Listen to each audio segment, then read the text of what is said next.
Friend of my brother's, because it's his land, or his grandpa's land, and then there's my brother, me, and then there's one extra friend that was along just for the ride, basically. And we had agreed that Ryan, whose grandpa's land it was, would let him get the first deer. Well, we're sitting there waiting and stuff. We're there plenty early before deer were rising, or deer up and stuff, and sitting there waiting, and then Ryan had to use the restroom, so he climbs down out of the tree stand and look over and see something in the distance, and some U-shaped thing it looks like. So I raise up my gun, look through the scope, and look through it again. I'm like, hey Ryan, you got any decoys out here? Because this thing ain't moving. He's like, no. It's like, well, you better get up here. So he gets up there, and because it's a nice buck, and so he takes a shot at it, and he's pretty sure he hit it. And then so what do those guys decide to do? They want to go after it and get it right away.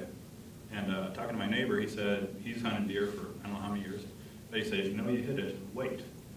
Because the deer will literally sit down and bleed out on its own, and then you don't have to chase it. Well, those guys, 3 of them being, what, about 16, I think, or something like that, they're all gung ho, like, let's go. I was like, no, wait. I think I got them up there to wait for 2 minutes, maybe. And so, fine, I'm like, okay, we can go then, I guess, if you guys aren't going to wait.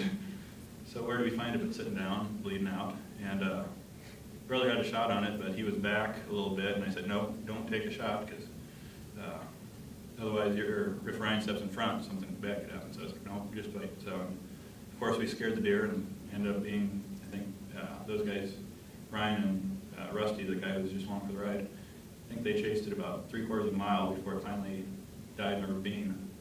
So we took my truck and went over there and hooked some chains up to it, down on its legs and stuff, and ended up having to pull it out with the truck.